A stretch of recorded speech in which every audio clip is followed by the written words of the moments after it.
കൊച്ചിയിൽ നിന്ന് ഇന്ന് നമ്മൾ BHI 145-ന്റെ 145-ന്റെ 2 യൂണിറ്റ് 6-ഉം യൂണിറ്റ് 7-നെ പറ്റിയായിരിക്കും പരാമർശിക്കാൻ പോകുന്നത്.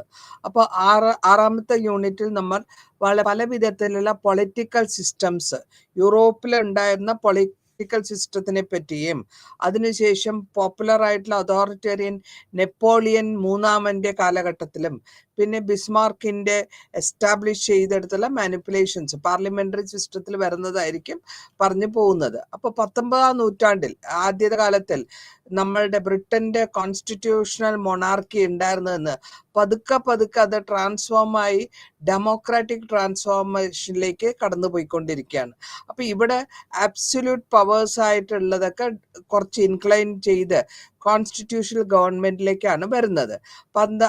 രണ്ടാമത്തെ സെഞ്ചുറി, അതായത് second half century constitutional government വരുമ്പോഴത്തേക്കും അവിടെ ഡെമോക്രാറ്റിക് റെഷീമിന്റെയും ഒരു പ്ലിസ്ബിഗേറ്ററി അതോറിറ്റേറിയനിസത്തെ പറ്റിയും പരാമർശിക്കുന്നുണ്ട്. ഇതിന്റെ കൂടെ നമ്മൾക്ക് ലാർജ് കൺസെഷൻസ് ആണ് അവർ ചോദിക്കുന്നത് യൂറോപ്പിലോട് റൂളേഴ്സ്. ആ സമയത്ത് സ്പിരിറ്റ്, അതായത് ലിബറലിസം എമർജ് ചെയ്യുന്ന കാലഘട്ടമാണ് നടുവിലായിട്ടുള്ള സെഞ്ചുറിയിൽ വരുന്നത്. അതായത് കൂടുതലായിട്ടുള്ള മാസ് പൊളിറ്റിക്സ് വരിക. അപ്പൊ 19-ാം നൂറ്റാണ്ടിൽ പതുക്കെ മൊണാർക്കിക്കൽ ആബ്സല്യൂട്ടത്തിൽ നിന്ന് അത് റിവേഴ്സ് ആയിട്ട് വരികയാണ് നമ്മൾ കാണുന്നത്. റെസ്റ്റോറേഷൻ പീരീഡിലും മെട്രിച്ച് സിസ്റ്റം വരികയും അതിൽ കൂടെ റവല്യൂഷൻ 1848 യൂറോപ്യൻ റവല്യൂഷൻ കൂടെയും ഒരു സേക്രഡ് ആയിട്ടുള്ള ഒരു സ്റ്റേറ്റ് ക്രാഫ്റ്റിനെ പറ്റി അവര് പറഞ്ഞു വരുന്നുണ്ട്. അപ്പൊ ഇവിടെ നമ്മൾ കാണുന്നത് വളരെ പോപ്പുലർ ആയിട്ടുള്ള ഓർഡിനറി ആയിട്ടുള്ള മനുഷ്യന്, സ്ത്രീ പുരുഷന്മാരുടെ എക്സ്പീരിയൻസ്, അതായത് പാർട്ടിസിപ്പേഷൻ ചെയ്യുന്നത് ഡിഫറെന്റ് ആയിട്ടുള്ള എക്കണോമിക് ആൻഡ് സോഷ്യൽ സ്ട്രഗിളിലും അവരുടെ കോൺട്രിബ്യൂഷനിലും പറ്റിയായിരിക്കും നമ്മൾ പരാമർശിക്കാൻ പോകുന്നത്. അപ്പൊ നമ്മൾ ആദ്യമായിട്ട് നോക്കുമ്പോഴത്തേക്കും ഡെമോക്രാറ്റിക് ലെജിസ്ലേഷൻ എന്ന് പറയാം. ഇതിൽ എന്താ പറഞ്ഞാൽ ആബ്സല്യൂട്ടിലായിട്ടുള്ള ചേഞ്ച് വരികയാണ്. ആക്റ്റീവ് ആയിട്ടുള്ള കോമ്പോണന്റ് ലിബറൽ മൂവ്മെന്റിലുള്ളതും റിസർവേഷൻസ് എടുത്തിട്ടുള്ള ലീഡിങ് ലിബറൽസില് 19-ാം നൂറ്റാണ്ടിൽ. അപ്പൊ ഈ 19-ാം നൂറ്റാണ്ടിൽ വരുന്ന റൂളിനെ അവര് ഇഗ്നറന്റ് റാബിൾ എന്നാണ് പറയുന്നത്. അതായത് ബുദ്ധിപരമായ ഇല്ലാത്ത ഒരു കോൺസ്റ്റന്റ് ഫിയർ ഉണ്ട്, മനസ്സിൽ ഒരു ഭയമുണ്ട്. ഈ ഭയം എന്താ വെച്ചാൽ യുനാനിമസ് ആയിട്ട് ഇതിന്റെ ഡെമോക്രസിന്റെ ഗ്രോത്ത് ആണ് അവിടെ പേടിച്ച് വരുന്നത്. ഇനി നമ്മൾ കാണുന്നത് എന്താ വെച്ചാൽ യൂറോപ്യൻ ലിബറലിസത്തിൽ ഒരു അക്കോമഡേഷൻ ഉണ്ട്, നാഷണൽ മൊണാർക്കി കൂടെ കയറി വരുന്നുണ്ട്. അപ്പൊ യൂറോപ്പ്, അതായത് 19-ാം നൂറ്റാണ്ടിന്റെ പകുതി ഭാഗത്ത് യൂറോപ്യൻ ഡീലേഴ്സ് മാസ് മൂവ്മെന്റ്സും ഡെമോക്രാറ്റൈസേഷനെ പറ്റിയൊക്കെ കാണുന്നു, അനുഭവിക്കുന്നു.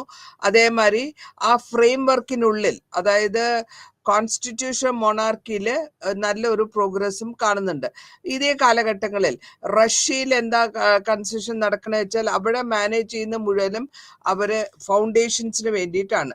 റഷ്യയിലെ ലിബറൽ മൂവ്മെന്റ് കൊണ്ടുവരികയും ആ മൂവ്മെന്റിൽ കൂടെ സ്ട്രഗിൾ, അതായത് അബ്സല്യൂട്ടിസത്തിന്റെ അപ്സ് ആൻഡ് ഡൗൺസ് അനുഭവിക്കുകയും 1789 റവല്യൂഷൻ, ഫ്രാൻസ് റവല്യൂഷൻ, റിപ്പബ്ലിക്കൻ റെഷീമിന് ഭയങ്കരമായിട്ട് ഒരു ഡെമോക്രാറ്റിക് ഐഡിയോളജി ആയിട്ട് മാറുകയും, അപ്പൊ ഇവിടെ ഒരു ഈ കാലഘട്ടത്തിൽ അവര് ബോണപ്പാർട്ടിന്റെ കൺട്രോളിലാണ് അവരിയ്ക്കുന്നത്. 1848 റിപ്പബ്ലിക്കൻ റെയിമില് ഒരു റെക്കറൻസ് ആണ് വരുന്നത് ലൂയിസ് നെപ്പോളിയന്റെ അണ്ടറിൽ വരുമ്പോൾ. ബോണപ്പാർട്ടിസം ഹാഫ് വേയിൽ വന്നിട്ട് പോപ്പുലർ ആയിട്ടുള്ള പകുതി പോപ്പുലർ ഡെമോക്രസിയും പകുതി മൊണാർക്കിക്കൽ അബ്സല്യൂട്ടിസം, ഇങ്ങനെ മിക്സ്ഡപ്പ് ആയിട്ടുള്ള ഒരു സിറ്റുവേഷൻ ആണ് ഇവിടെ കാണുന്നതും. അത് മാത്രമല്ല ഇവരുടെ പോപ്പുലർ ആയിട്ടുള്ള സപ്പോർട്ട് കിട്ടുന്നുണ്ട്, ഇലക്ട്രൽ സപ്പോർട്ട് അവർക്ക് കിട്ടുന്നുണ്ട്. പിന്നെ ലൂയിസ് നെപ്പോളിയൻ ഇതിനെ നല്ലപോലെ ഡിസ്ട്രോയ് ചെയ്ത് ഫൈനൽ റെഷീമില് മിലിറ്ററി ഫെയിലിയേഴ്സ് കാണുന്നുണ്ട് ജർമ്മൻ യൂണിഫിക്കേഷൻ ടൈമില് 1871. അതിനുശേഷം ഈ റെഷീമിനെ എസ്റ്റാബ്ലിഷ് ചെയ്തെടുക്കുന്നത് നെപ്പോളിയന്റെ ബിസ്മാർക്ക് എന്നുള്ള ക്രിയേറ്റീവ് ആയിട്ടുള്ള ജർമ്മൻ നേഷൻ സ്റ്റേറ്റ് വഴിയാണ്. അപ്പൊ ഇവിടെ നമ്മൾ ലേറ്റർ ആയിട്ട് പതുക്കെ ഈ ബേസിക് പ്രഷ്യയുടെ അബ്സല്യൂട്ടിസം മാറി യൂണിവേഴ്സൽ സഫറേജിലേക്ക് പോവുകയും അവിടെ നിന്ന് കോൺസ്റ്റിറ്റ്യൂഷനായ നാഷണൽ പാർലമെന്റിലേക്ക് അവർ വരികയും ചെയ്തു. മാത്രമല്ല ഈ മിലിറ്ററി ഫെയിലിയേഴ്സ് ഉണ്ടായിരുന്നു ഫസ്റ്റ് വേൾഡ് വാറിൽ. അതിന്റെ റിപ്പബ്ലിക്കൻ റവല്യൂഷൻ ജർമ്മനിയിൽ 1918 നടക്കുന്നുണ്ട്. ആ കാലഘട്ടത്തിലാണ് ബിസ്മാർക്ക് വളരെ മാനിപ്പുലേറ്റിംഗ് ആയിട്ടുള്ള ഡെമോക്രാറ്റിക് ഇൻസ്റ്റിറ്റ്യൂഷൻസും പ്രിൻസിപ്പിൾസും കൊണ്ടുവന്ന് സപ്പോർട്ടോടുകൂടി, മൊണാർക്കിയുടെ സപ്പോർട്ടോടുകൂടി ഒരു പുതിയ എംപയർ 1871 ജർമ്മൻ എംപയർ എസ്റ്റാബ്ലിഷ് ചെയ്യുന്നു. അതിനെയാണ് ബിസ്മാർക്കിസം എന്ന് പറയുക. ആ ബിസ്മാർക്കിസത്തിൽ കൂടെയാണ് അവർ പിന്നെ ബാക്കിയുള്ള ഗവൺമെന്റ് കൊണ്ടുപോയിക്കൊണ്ടിരിക്കുന്നത്. ഇപ്പോൾ ഇവിടെ ഗവൺമെന്റ്, അതായത് ജർമ്മനിയുടെ റൂളേഴ്സ് എന്താ ചെയ്യുന്ന വെച്ചാല് ഒരു പേട്രിയോട്ടിക് ജർമ്മൻ പീപ്പിൾ ഫീലിംഗ് കൊണ്ടുവരും. അവിടെ അഗ്രസീവായ നാഷണലിസം, അഗ്രസീവായ റേസിസ്റ്റ് ഐഡിയോളജി, ഇതൊക്കെ കൊണ്ടുവന്നിട്ട് അവർ മാനിപ്പുലേഷൻ ചെയ്യാണ്. മൊബിലൈസേഷൻ ചെയ്ത് റൂളിംഗ് ക്ലാസ്സസിനെ മൊബിലൈസേഷൻ ചെയ്തെടുക്കുന്നു. ഇതിൽ കൂടെ monarchy support, popular support monarch കൊടുക്കുന്നുണ്ട്. അപ്പോൾ റൂളേഴ്സ്, ജർമ്മനിയിലുള്ള റൂളേഴ്സിനെ പോപ്പുലർ കൺസർവേറ്റിസം വഴിയും നർച്ചേർഡ് ബൈ സെമി ജിങ്കോയിസം എന്ന് വേണമെങ്കിൽ പറയാം. ഇതിൽ കൂടെ നമ്മൾ കാണാൻ പറ്റുന്ന വെച്ചാൽ ഈ ബ്രോഡൻ ആയിട്ടുള്ള, അതായത് പൊളിറ്റിക്കൽ റൈറ്റും ഫ്രീഡം, അതായത് സാധാരണക്കാർക്കുള്ള, ഓർഡിനറി സിറ്റിസണിലുള്ള സ്റ്റേറ്റിലുള്ള ഫ്രീഡം, ഇത് രണ്ടും കൂടെ ഒരുമിച്ച് വരുന്നു. അപ്പൊ ഇവിടെ ഈ റെസ്പോൺസ്, യൂറോപ്പിന്റെ റെസ്പോൺസ് ഡിഫറെന്റ് വിധത്തിലാണ്, പല സ്ഥലങ്ങളിലും പല വിധത്തിലാണ്. ഇവിടെ ഡിഫറൻസ് വരുമ്പോഴത്തേക്കും ബ്രിട്ടനും ജർമ്മനിയും, അവര് ജർമ്മനിയുടെ ലേറ്റ് ആയിട്ടുള്ള ഇൻഡസ്ട്രിയലൈസേഷൻ, അതിന്റെ അവസാനം ബൂർഷ്വായ്സ് ഡെവലപ്മെന്റ്, അതിന്റെ കൂടെ പോസിബിൾ ആയിട്ടുള്ള സർവൈവൽ, അതായത് pre industrial feudal feudal power എന്ന് വേണമെങ്കിൽ പറയാം. പിന്നെ ചില ചരിത്രകാരന്മാർ വിചാരിക്കുന്നുണ്ട് 19ാം നൂറ്റാണ്ടിൽ ഈ മെറ്റീരിയൽ ആൻഡ് പൊളിറ്റിക്കൽ വേൾഡിലെ ജർമ്മൻ എംപയർ വളരെ ഫാസ്റ്റ് ആയിട്ട് ചേഞ്ച് ചെയ്ത് വരുന്നു എന്നുണ്ട്. ഒരു ഇമ്പീരിയൽ അല്ലെങ്കിൽ ഇമ്പാക്ട്, ഇൻഡസ്ട്രിയലൈസേഷന്റെ പരിണാമമായിട്ട് ലാർജ് സ്കെയിൽ ഇലക്ട്രൽ മൊബിലൈസേഷൻ നടക്കുന്നു, യൂണിവേഴ്സൽ മെയിൽ സഫറേജ് വരുന്നു, പ്രീ ഇൻഡസ്ട്രിയൽ ലാൻഡ് ഓണിങ് എടുക്കുന്നു, social and political dominance successful ആയിട്ട് മാനിപ്പുലേറ്റ് ചെയ്ത് ഇലക്ട്രൽ പ്രോസസ്സിൽ കൂടെ കൊണ്ടുപോകുന്നു എന്ന് പറയുന്നു. ഇത് കൂടാണ്ട് സോഷ്യൽ ലെവലില് സക്സസ്ഫുൾ ആയിട്ട് വരുന്നത് മുഴുവന് പീരിയോഡിക് ആയിട്ട് റിന്യൂവൽ ആണ്, ട്രഡീഷണൽ ടൈസ്. അത് കൂടാതെ അത് ആരുടെ കൂടെയാന്ന് വെച്ചാല് കർഷകരുടെ കൂടെ, പെസൻട്രിയുടെ കൂടെ കൊണ്ടുവരികയും അതുമാതിരി തന്നെ മിഡിൽ ക്ലാസ് മൊബിലൈസേഷൻ കൊണ്ടുവന്ന് അരിസ്റ്റോക്രസിയിൽ മിങ്കിൾ ചെയ്യുന്നു. അപ്പൊ ഇങ്ങനത്തെ സ്ട്രാറ്റജി യൂസ് ചെയ്ത് വരുമ്പോൾ അതിനെയാണ് നമ്മൾ ബിസ്മാർക്കിസം എന്ന് പറയപ്പെടുന്നത്. ഇതിന്റെ കൂടെ ഇതിന്റെ റഷ്യൻ എംപയറിലെ ചില വീക്ക്നെസ് ഉണ്ട്. ആ വീക്ക്നെസ് എന്താന്ന് വെച്ചാൽ റഷ്യൻ ബുർഗോയ്സ് അല്ലെങ്കിൽ ബുർഷായിത്വം, റഷ്യൻ ലിബറലിസത്തിനെ പറ്റിയും അതേമാതിരി ഒരു അർജൻസി ഇല്ല എന്നുള്ള ഒരു തോന്നൽ അവർക്ക് വരുന്നുണ്ട്. അതായത് റഷ്യൻ ബിസ്മാർക്കിനെ പറ്റി ഇതിന്റെ ആവശ്യം അത്ര പെട്ടെന്ന് ഇപ്പൊ ചെയ്യേണ്ട ആവശ്യമില്ല എന്നുള്ള ഒരു തോന്നൽ അവിടെ വരുന്നുണ്ട്. പിന്നെ ഇവിടെ നമുക്ക് പിന്നെ എടുത്തു പറയാൻ പറ്റുന്നത് പല വിധത്തിലുള്ള പൊളിറ്റിക്കൽ ഇൻഹെറിറ്റൻസ് കാണുന്നുണ്ട്. അതായത് ബ്രോഡർ സോഷ്യൽ ഡെവലപ്മെന്റ്സിൽ ബ്രിട്ടൻ ആണെങ്കിൽ ഫസ്റ്റ് മോഡേൺ ഡെമോക്രാറ്റിക് കൺട്രിയാണ് 19ാം സെഞ്ചുറിയില്. അതിന്റെ കൂടെ തന്നെ ഇംഗ്ലീഷ് റവല്യൂഷനും 17ാമത്തെ സെഞ്ചുറിയിൽ കാണുന്നു. ഇവിടെ ഇംഗ്ലീഷ് സിവിൽ വാറും റോയൽ അബ്സൊല്യൂട്ടിസം അതിന്റെ കൂടെ തന്നെ വരുമ്പോൾ കൺസിഡർ ചെയ്യുന്ന പവർ ട്രാൻസ്ഫർ ചെയ്യണം, ഇലക്റ്റഡ് ഹൗസ് ഓഫ് കോമണിലേക്ക് അത് ട്രാൻസ്ഫർ ചെയ്ത് പോകുന്നു. അത് മാത്രമല്ല ഈ സഫറേജ് ഹൈലി റെസ്ട്രിക്റ്റഡ് പ്രോപ്പർട്ടി, എത്ര റെസ്ട്രിക്ഷൻ പ്രോപ്പർട്ടി വേണം, റേറ്റ് ഓഫ് പേയ്മെന്റ് വേണം, ക്വാളിഫിക്കേഷൻസ് 18ാം നൂറ്റാണ്ടിൽ. അത് പതുക്കെ 19ാം നൂറ്റാണ്ടിലാവുമ്പോഴത്തേക്കും അത് ബ്രിട്ടനിൽ വരുന്നത് ഏർലി മോഡേൺ ഡെമോക്രസിയാണ്. ഈ പാർലമെന്റ് ഫോം ഓഫ് ഗവൺമെന്റ് 1820 തുടങ്ങുന്നു. അപ്പൊ എന്താ ഡിറ്റർമിനേഷൻ വെച്ചാൽ റീഫോമിൽ വരുന്നത് മിഡിൽ ക്ലാസ്, വർക്കിംഗ് ക്ലാസ് ഇവര് സപ്പോർട്ട് ചെയ്യണം. അത് സപ്പോർട്ട് ചെയ്തപ്പോൾ അവർക്ക് കൂടുതൽ സ്ട്രെങ്ത് ആയി. അങ്ങനെ ആ സ്ട്രെങ്ത്തിന്റെ റെസിസ്റ്റൻസിലാണ് ബ്രിട്ടീഷ് പാർലമെന്റ് സിസ്റ്റം വീക്കാകാൻ തുടങ്ങി. അപ്പോൾ ഈ റൂളിംഗ് ക്ലാസ്സിന് അവര് വീക്കായി തുടങ്ങിയപ്പോ അവിടെ നമുക്ക് കാണാൻ പറ്റുന്നത് സോഷ്യൽ മൂവ്മെന്റ് ആണ്.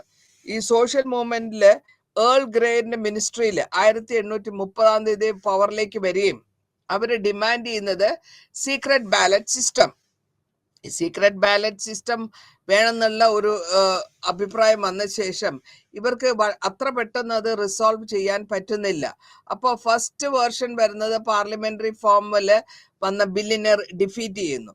സെക്കൻഡ് ബാക്ക് ഡ്രോപ്പ് ആയിട്ട് 1831 ഫോളോ ചെയ്യുന്നു വെർച്വൽ ആയിട്ടുള്ള, അതായത് ഡയറക്റ്റ് വോട്ട് സിസ്റ്റം വഴി, അത് പ്ലിബിസെറ്റ് എന്ന് പറയും, അതിനെ റീഫോം കൊണ്ടിരിക്കാൻ വരുന്നു. അപ്പോ പ്രോ റീഫോം ഹൗസ് ഓഫ് കോമൺസിൽ വെക്കുമ്പോൾ ഹൗസ് ഓഫ് ലോർഡ്സ് റിജക്ട് ചെയ്യുന്നു. അതിനുശേഷം ഒരു റിവൈസ്ഡ് റിവിഷൻ ബില്ല് കൊണ്ടുവരികയും ആ റിസൾട്ടിങ് പോപ്പുലർ റിസൾട്ടിൽ കൂടെ വിപ്ലവങ്ങളും ഡെമോൺസ്ട്രേഷൻസും പോളിസി മേക്കേഴ്സും ഒക്കെ വന്ന് ആകെ മൊത്തം ഒരു ഡേഞ്ചർ ആയിട്ടുള്ള റിയാക്ഷണറി പോളിസിയാണ് അവിടെ നമ്മൾക്ക് കാണാൻ പറ്റുക. അതിനുശേഷം നമ്മൾ ഇവിടെ ജെർമി ബെൻഹാം എന്ന് പറഞ്ഞിട്ട് ഒരു റീഫോം എസെൻഷ്യൽ ആയിട്ട് മനസ്സിലാക്കുകയും ഫ്രാൻസില് ഏർലിയർ സിവിലൈസേഷനിൽ പറയുന്നുണ്ട്. ഇതിൽ 1832 ഇലക്ട്രൽ സിസ്റ്റം ബ്രിട്ടനിലുള്ളത് വളരെ റാഡിക്കൽ ആയിട്ടുള്ള ഒരു ചേഞ്ച് വരുന്നു, ഒരു റെവല്യൂഷനോട് കൂടി. വിത്ത് സ്മോൾ ഒക്യുപ്പേഷൻ അല്ലെങ്കിൽ പാർട്ടി ഓണേഴ്സിനെ കൂട്ടുപിടിക്കുക, ഇലക്ട്രിക്കൽ കറപ്ഷൻസ് ഉണ്ടാക്കുക. അങ്ങനെ ലോങ് സ്റ്റാൻഡിങ് ഇഷ്യൂടെ ഈ 18ാം നൂറ്റാണ്ടിന്റെ സെഞ്ചുറിയിൽ പ്രൊവോക്ക് ചെയ്ത് ഒപ്പോസിഷൻ കൊടുത്ത പൊളിറ്റിക്കൽ ഇലക്ട്രൽ മാനിപ്പുലേഷൻസും, അതായത് കോടതി കൂടെ, റോയൽ കോടതി കൂടെ അതിന് ഈ കറപ്ഷൻ യൂസിനെ പാട്രണേജ് ചെയ്തു വരുന്നതായിട്ട് നമുക്ക് കാണുന്നു. പക്ഷെ ഇവര് റാഡിക്കൽ ഡിമാൻഡ് സീക്രട്ട് സിസ്റ്റം കൊണ്ടുവരാൻ വരുന്നതുള്ള ഇംപ്ലിമെന്റേഷൻ വരെ അത് എത്തിച്ചേരുന്നു. ഇനി അടുത്തതായിട്ട് നമുക്ക് പറയുന്നത് ഫെയിലിയർ ആണ്. മിഡിൽ ക്ലാസിന്റെ റെപ്രസെന്റേഷൻ ഫെയിലിയർ വന്നപ്പോ അവിടെ ടൈറ്റ് കൺട്രോൾ, അരിസ്റ്റോക്രസിന്റെ ഭയങ്കര ടൈറ്റ് കൺട്രോൾ ഉണ്ട്. ആ കൺട്രോൾ 1870 വരെ കാണുന്നു. ഇൻക്രീസ് ചെയ്ത റെപ്രസെന്റേഷൻ വഴി അവർ കൊണ്ടുവരികയാണ്. അതായത് പ്രിസർവേഷൻ പറയുന്നത് എന്താ വെച്ചാൽ 300 പൗണ്ട് പ്രോപ്പർട്ടി ക്വാളിഫിക്കേഷൻ ഉള്ളവർക്ക് മാത്രമേ അർബൻ വോട്ടിങ്ങില് പാർട്ടിസിപ്പേറ്റ് ചെയ്യാൻ പറ്റുള്ളൂ എന്ന് പറയുമ്പോൾ, അപ്പൊ അങ്ങനെ വരുമ്പോ ഈ അർബൻ പൊളിറ്റിക്കൽ ലൈഫ്, സിറ്റിയിലുള്ള പൊളിറ്റിക്കൽ ലൈഫ് വളരെ ലൂസായിട്ടാണ് ഓർഗനൈസ് ചെയ്തിരിക്കുന്നതും, കൂടാതെ ലോക്കൽ ആയിട്ടുള്ള ബിസിനസ്മെനും വെച്ച് ഇൻട്രസ്റ്റ് ഇല്ല. അവരുടെ ഇൻട്രസ്റ്റ് മുഴുവനും മുനിസിപ്പൽ ഇലക്ഷനിലേക്കാണ്. പാർലമെന്ററിയിലെ ഇലക്ഷനെക്കാട്ടിലും മുനിസിപ്പൽ ഇലക്ഷനിലേക്കാണ് അവർ പോയിക്കൊണ്ടിരുന്നത്. റിയൽ ലൂസേഴ്സ് ആ കാലഘട്ടങ്ങൾ വർക്കിംഗ് ക്ലാസ് ആയിരുന്നു എന്ന് വേണമെങ്കിൽ പറയാം. ഇതിനുശേഷം നമ്മൾ കാണാൻ പോകുന്നത് ഈ കാലഘട്ടങ്ങളിൽ അതായത് ഏറ്റവും താഴത്തെ ലെവലിൽ കിടക്കുന്ന റീഫോം ആക്ട് 1867 എക്സ്റ്റെൻഡ് ചെയ്യുന്ന റീഫോം ആക്ടിനെ പറ്റി ഒരു ഭയമുണ്ട്. ഈ നമ്പർ ഇവിടെ എൻഫ്രാഞ്ചൈസ് ചെയ്തതും കൂടുതലായിരുന്നു. 3 കൊല്ലം കൊണ്ട് അത് ഡബിൾ ആയിട്ടും ട്രിപ്പിൾ ആയിട്ടും അത് വലുതായി വരുന്നുണ്ട്. ഇനി നമ്മൾ ഈ കാലഘട്ടങ്ങളിൽ ഫ്രാൻസ് വളരെ സ്ട്രോങ് ആയിട്ടുള്ള ഒരു പോക്കാണ് പോകുന്നത് ഡെമോക്രസിക്ക്. അതായത് സെക്കൻഡ് എംപയർ, നെപ്പോളിയൻ തേർഡിന്റെ സെക്കൻഡ് എംപയറിന്റെ കൊളാപ്സിന് ശേഷം ഒരു കുതിപ്പാണ് ഫ്രാൻസിൽ കാണുന്നത്. ഈ ഫ്രഞ്ച് ഡെമോക്രാറ്റൈസേഷൻ 19ാം നൂറ്റാണ്ടിൽ കാണുന്നു.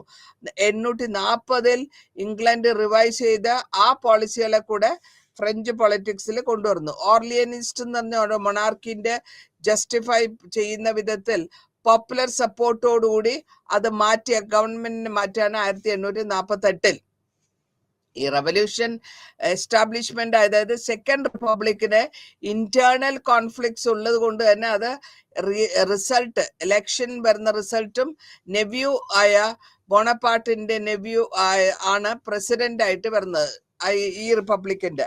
അപ്പൊ ഇവിടെ കോൺസ്റ്റന്റ് ഡിപ്രീസിയേഷൻ വരുന്നുണ്ട്.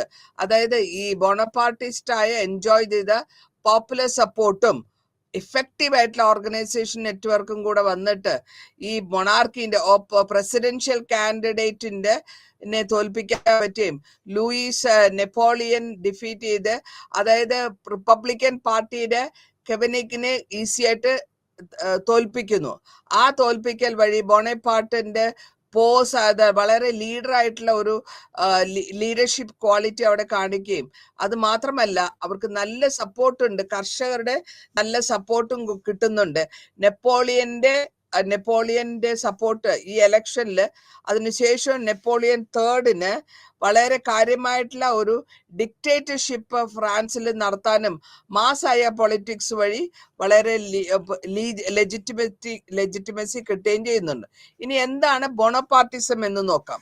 ഈ ബോണപ്പാർട്ടിസം എന്ന് പറയുമ്പോൾ അതായത് ലൂയിസ് നെപ്പോളിയന്റെ കാലഘട്ടത്താണ് ബോണപ്പാർട്ടിസം വരുന്നത്. 1930 ആ ഫാസിസം ഉള്ള സമയത്താണ് ഈ കോൺട്രിബ്യൂഷൻ ഫ്രഞ്ച് ഇൻഡസ്ട്രിയലൈസേഷൻ നടക്കുകയും ആ ക്രിയേഷൻ മോഡേൺ ആയിട്ടുള്ള ട്രാൻസ്പോർട്ട് ഇൻഫ്രാസ്ട്രക്ചർ അവര് കൊണ്ടുവരികയും ചെയ്യുന്നു. അങ്ങനെ ആ ഫ്രഞ്ചിന്റെ ബൂർഷ്വായിത്തെ ആ പൊളിറ്റിക്കൽ ആസ്പിറേഷൻസ് കാരണം ആ ഡിക്റ്ററ്റോറിയൽ റിഷീമായിട്ട് അത് മാറുകയാണ്.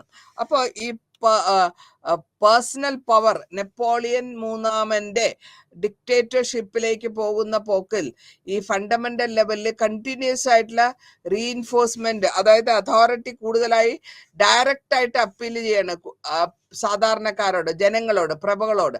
അപ്പോൾ ഇലക്ട്രോ ഡിവൈസസ് ഒക്കെ റിമെയിൻ ചെയ്യുകയും ഓരോ ഒബ്ജക്റ്റീവ്സിൽ അണ്ടർലൈൻ ചെയ്ത് സാറ്റിസ്ഫാക്ടറി ആയാൽ മാത്രമേ മാസിന് അവിടെ അപ്പർ ക്ലാസ്സിലേക്ക് എലിമിനേറ്റ് ചെയ്ത് ഡിവിഷൻ ചെയ്ത് ഫ്രഞ്ച് റവല്യൂഷനിൽ റെസ്പോൺസിബിൾ ആയ പൊളിറ്റിക്കൽ ഇൻസ്റ്റബിലിറ്റി നമ്മൾ അവിടെ കാണുന്നു.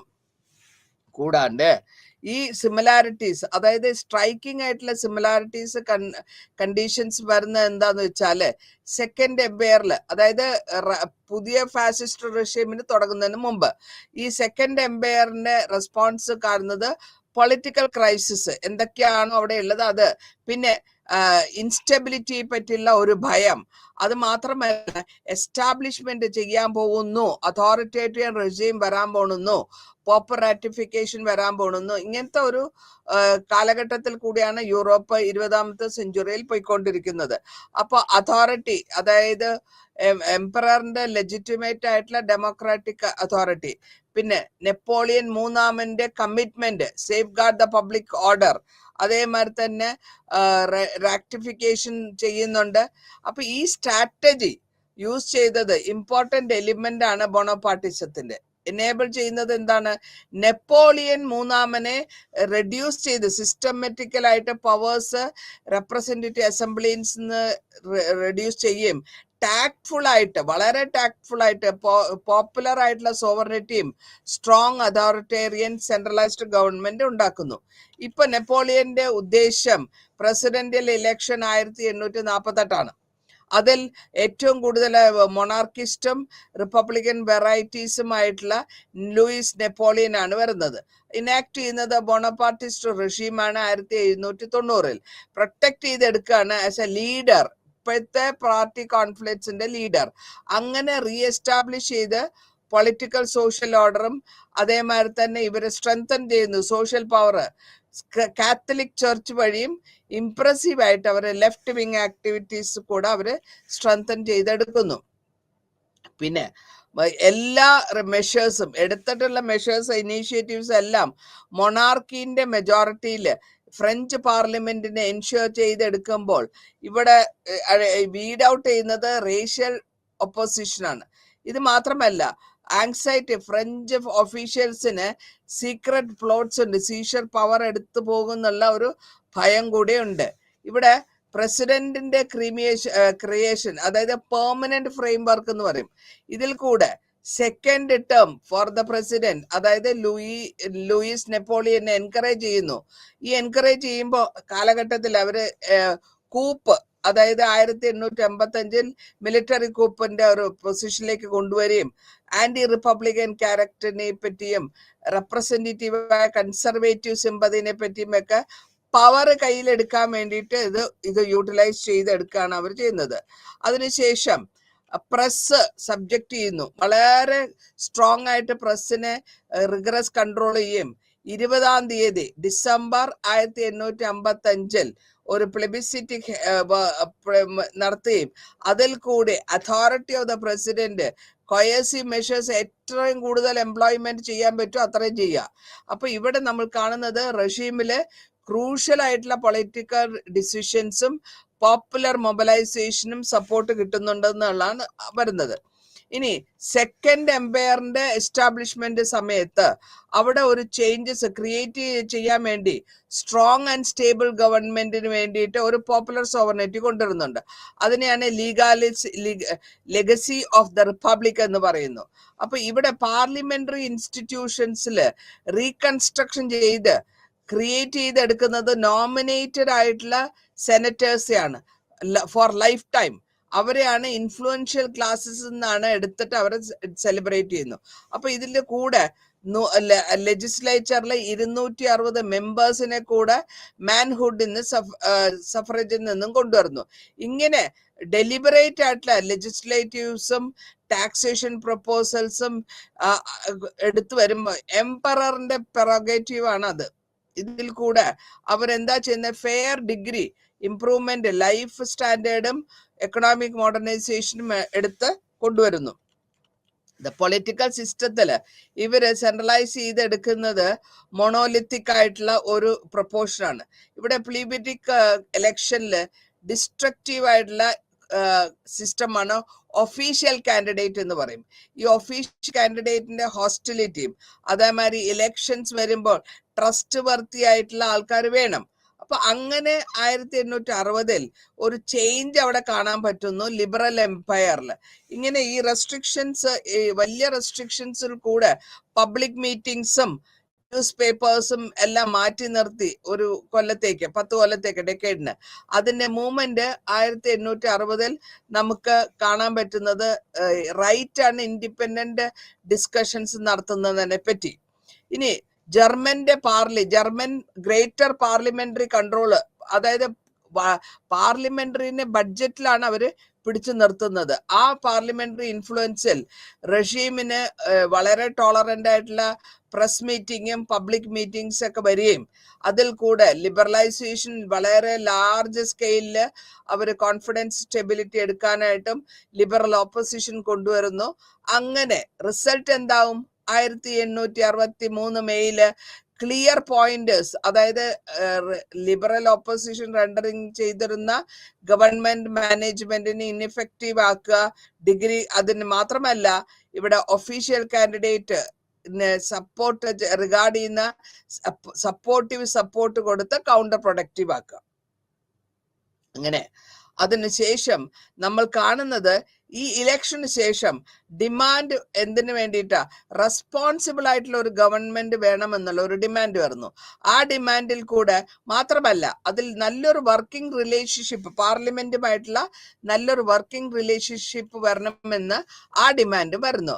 അങ്ങനെയാണ് ഈ സിസ്റ്റം, ഇങ്ങനത്തെ ഒരു സിസ്റ്റത്തിൽ കൂടെ അവർ ഒഫീഷ്യൽ കാൻഡിഡേറ്റ്സിന് അവാൻഡ് ചെയ്യാണ്.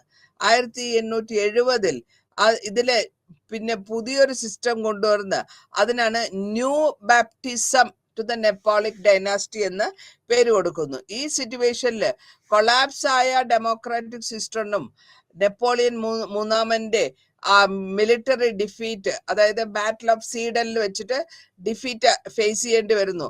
ഇവിടെ വരുമ്പോഴത്തേക്ക് ഇവിടെ ഹിസ്റ്റോറിയൻസിന് ഒരു സംശയം വരുന്നുണ്ട്, ഇത്രത്തോളം പോപ്പുലറിസ്റ്റ് അതോറിറ്റേറിയനിസം ഉള്ള സമയത്തും ഇതെങ്ങനെ സംഭവിക്കുന്നു എന്നുള്ളതാണ്. ഇനി സെക്കൻഡ് ആയിട്ട് നമ്മൾ കാണാൻ പോകുന്നത് ഈ ബോണപ്പാർട്ടിസ്റ്റിന്റെ റെഷീമില് റിപ്രഷനും മൊബിലൈസേഷൻ പോപ്പുലർ സപ്പോർട്ടിന് വേണ്ടിയിട്ടുള്ള ട്രയലാണ് നമ്മൾ കാണുന്നത്. ബോത്ത് സിസ്റ്റത്തിലും കൂടെ അവര് ട്രാൻസെൻഡ് ചെയ്തെടുക്കുന്ന ലിമിറ്റേഷൻസും റെപ്രസെന്റേറ്റീവ് പോളിറ്റിക്സിലും കൂടെ എടുത്തിട്ട് ഡിബേറ്റ് വരുന്നു. ക്യാരക്ടറാണ് സെക്കൻഡ് എംപയറിൽ ടച്ച് ചെയ്യുന്നത് മാർക്സിസ്റ്റ് തിയറി. ഈ മാർക്സിസ്റ്റ് തിയറി കൺട്രോൾ വരുമ്പോൾ വിഷ്വലൈസ് ചെയ്ത് വരുന്നത് കമ്മ്യൂണിസ്റ്റ് മാനിഫെസ്റ്റോ ആണ്. അപ്പൊ അവിടെ റെപ്രസെന്റ് ഡയറക്റ്റ് ആയിട്ട് ഡൊമിനന്റ് ക്ലാസ്സസ് വരുന്നുണ്ടെങ്കിലും കൂടെയും ഈ റെപ്രസീവ് മെഷീനറി ഒന്ന് സ്റ്റേറ്റിൽ ഫങ്ഷൻ ചെയ്യാൻ പറ്റിയില്ല. അപ്പൊ നെപ്പോളിയന്റെ പവർ അല്ലെങ്കിൽ പ്രോബ്ലംസ് ആയിട്ട് മാർക്സിന് തോന്നുന്നു. ഈ റെപ്രസെന്റഡ് കാര്യങ്ങൾ വെച്ചുകൊണ്ട് ഈ ഡോമിനന്റ് ക്ലാസ് ഫേവർ ചെയ്ത് ബോണപ്പാർട്ടിനെ ഡിക്റ്റേറ്റർഷിപ്പ് ആക്കി മാറ്റുകയാണ് ചെയ്യുന്നത്.